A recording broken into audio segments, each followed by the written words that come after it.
Hello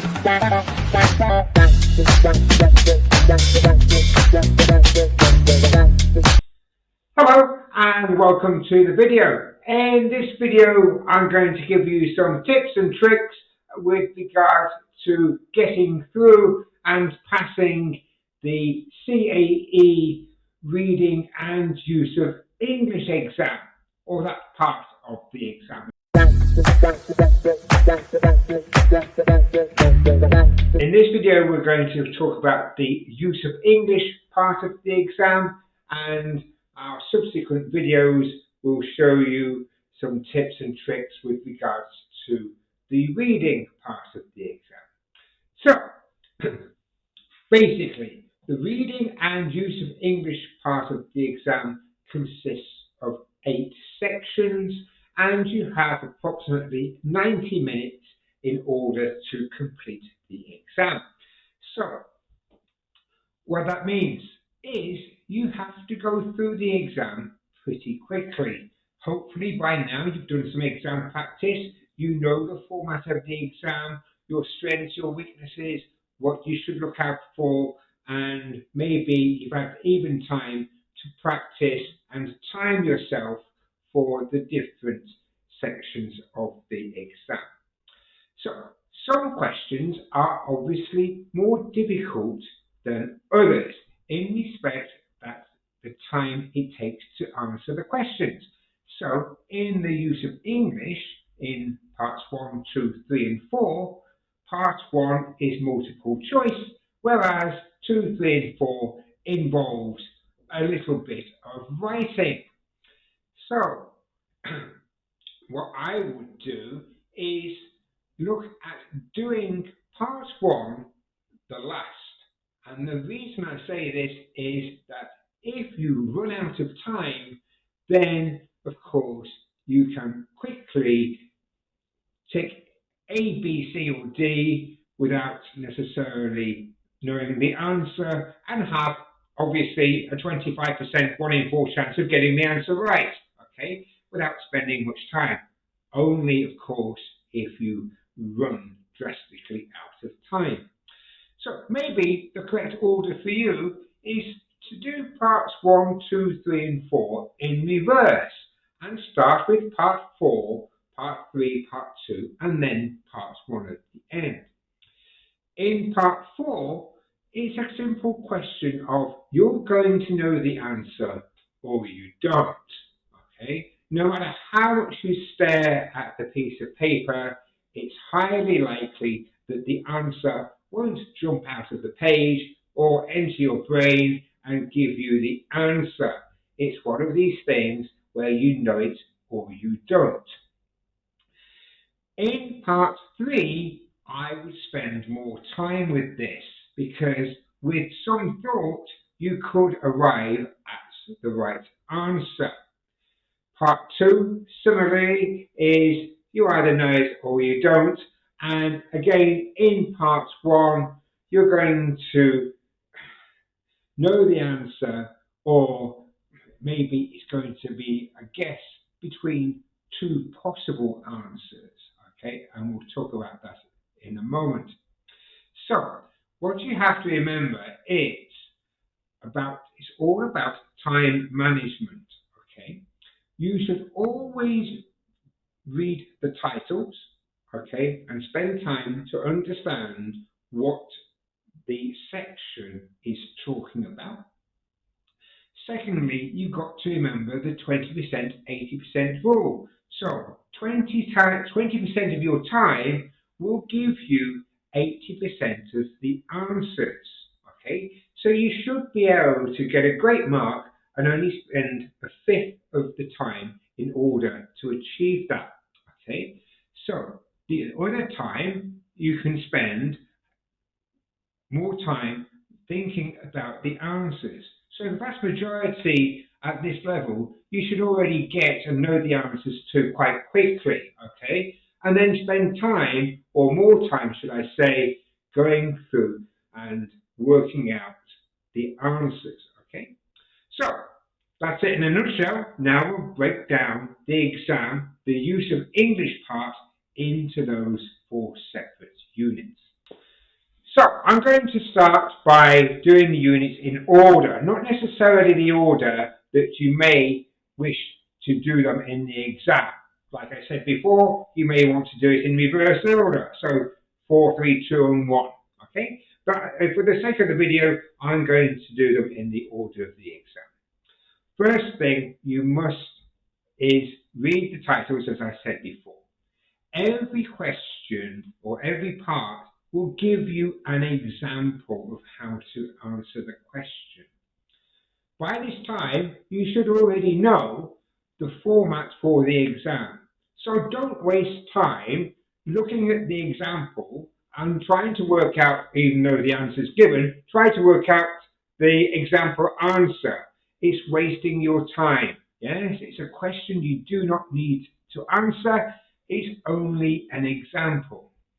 So, part 1 is the missing words. Yes? With a multiple choice. So you have a choice of 4.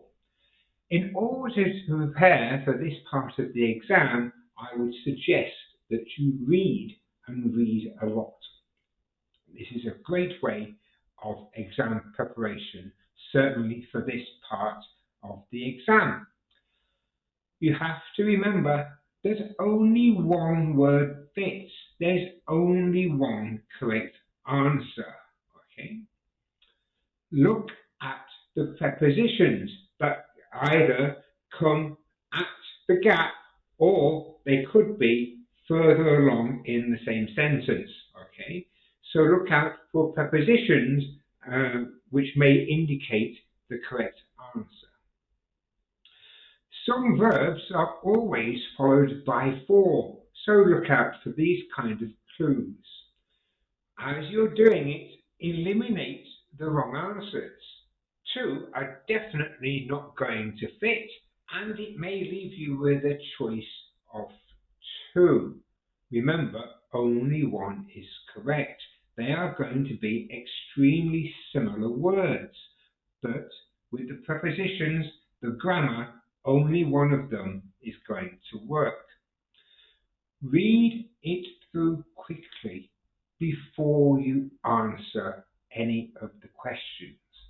This is going to give you an idea of what the article is about. It may be that you don't know every word that's in the text or understand every word that's in the text. This is not important. Neither is whether you have any background knowledge on the text. What is important is that only one word fits. It's got to fit in grammatically. If it sounds incorrect, then chances are it is incorrect. Boil it down to 2. If you still can't make up, toss a coin and pick one. Do not leave any of the answers blank. That's part 1. So, we've already done part 1. Hopefully you've flown through that really quickly, either at the start or at the end. And now we come on to part 2. In part 2, you have to think of a word that fits the gap. Note, a word, there's only one of them. They will not put contractions in the exam because that counts as 2 words. It is 2 words. It won't go. So do not put contractions in the gap because for sure that's the wrong answer. So you have to think whether the word is going to be positive or negative, legal, illegal, okay? So think about whether it's going to be a positive or negative word in the gap. Again, I would quickly read through the text before you put any answers in, just to make sure that you have a background of the text. Again, reading the title to make sure that you understand the subject matter that you're going to be answering, okay? Because that can have an indication of what kind of words that are going to be in the gap. Sometimes they put gaps at the start of the sentences, and this can be the most difficult one. So look at whether a gerund fits. Some things like having or being are popular answers for these kind of gaps at the starts of the sentences. Similarly, pronouns such as which also appear quite a lot in this paper, and the words if or unless, and believe it or not, the is also a common answer. Again, think of the word. It could be something quite short. It could be something that makes up a phrasal verb, up, at, in, on, etc. So they don't have to be complicated words, but look for the grammar structure and then read it to make sure it makes sense. If it doesn't make sense, the chances are you have it wrong. So now we come to part 3. This is the word transformation exercises where we're transforming the word. By now you should have had practice in doing this, and you will know that the word at the right hand side is associated with the gap on the left hand side. They do not mix up the word orders to make it even more difficult for you. So the gap is adjacent to the word given. It's word transformation, which means that you must transform the word. There is no trick questions where the word is not transformed. Every word needs to be transformed. Again, there's going to be an example. Do not bother looking at the example. You're wasting your time. You already know or should know how to do this exercise. So, change every word. Very important. The answer is not going to be the word they put. You have to think whether it is a negative form of the word. I'll use the example again. Common, uncommon, legal, illegal. Yeah? So it could be a negative. So read the text and make sure you know whether the answer is going to be a positive word or a negative word. Think of how we normally transform the words with the common endings. Able, able, ow, eos, eon, etc. Okay, these are going to be the common sorts of word endings, and you should have had good practice in doing these. Also remember about spelling changes. So, for example, if I'm transforming the word long, it could be that I'm transforming it to lengthen. Yeah? A complete transformation and a complete difference in spelling changes. Once you've put the words in, I would quickly read through the text to make sure that you have them correct and whether they are correctly positive or negative. Okay, and only by reading the text in full, it could be that you get those answers correct in that way. So read through the text. Is it positive? Is it negative? Is it possible or impossible, for example? Okay, and that's part 3. So, the dreaded part 4. Lots of people think that this is the hardest part of the exam, and I suppose that in some ways it is because it uses a broad base of knowledge, including phrasal verbs, etc., in order to get this correct. Okay, more than one way to say something, and it's a good practice speaking and reading in order to practice this part, thinking, how can I say the same thing but in a different manner? Lots of this would come up with phrasal verbs. There's always guaranteed to be a phrasal verb in there. Okay, it's important in this part that you do not change the word given. They're going to give you a word. Do not transform it into anything else. Okay, you have to use the word, and between, I think it's normally about 5 words. They'll tell you on the instructions, normally 5 words or 6 words, including the word given. So you must use the word. This section carries 2 points for every answer. Okay, so you're in with a good chance. If you sort of get it half correct or almost there, you're going to score 1 point. 2 points, obviously, if you get it fully correct, right word order, right grammar, okay, and in order to get those 2 points. So it's one of these ones where you're going to know it or you don't. If you do not know it, have a go. It could be a case that you get half of it right and score 1 point. As with all of these sections, do not leave blanks on the exam paper, okay? Because you could be in with a chance of being correct. With nothing there, you've got no chance of being correct, especially in this part, okay? Remember that you have to make a similar sentence to the one given. And saying that, use 99% of the time the same verbs that are first given in the first answer, okay? And transform those verbs into your actual answer.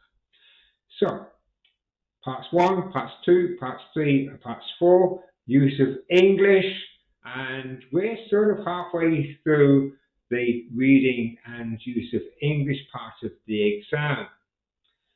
Remember, there could be words that you do not know the meaning of, okay? And this will be in the reading part 2, yes?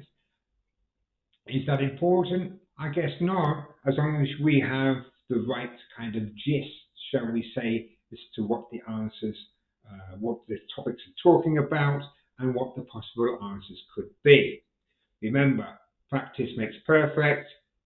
Practice online, practice in the classroom, practice with your friends, yeah? Know what each section requires and concentrate on your weak points. So, that's the end of this video. I look forward to seeing you in the next part where we're going to concentrate on the reading section. The reading section, even I find difficult.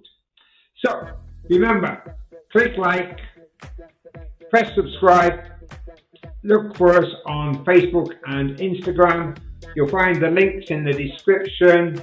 Watch the other videos and I'll see you next time. Take care. Bye-bye.